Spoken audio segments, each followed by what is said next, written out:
xin Hihken khăn tôn in na khol thei non cây đi kisikik hangin ki khel thei non lâu tua ma in thu sao pi ngày sun khol ni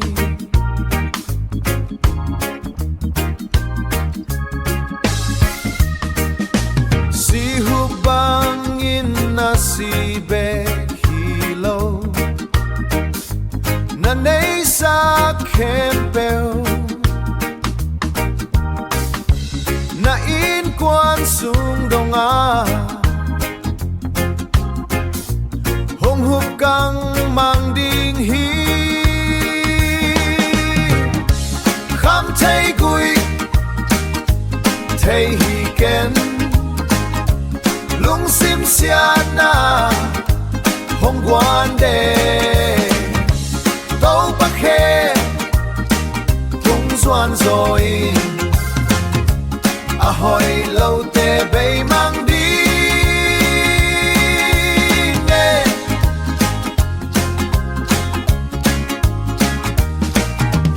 nisimin hoih lâu tê ngày sun Hihken mun tuam pan hong luang ton tung hak sat na le buaina là ca om Hihken tua te zong Khamtheih ma bằng ahih o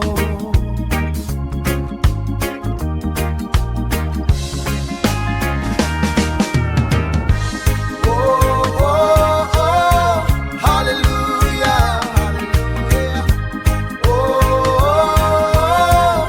kapa Pasian nang lovin ka khol thei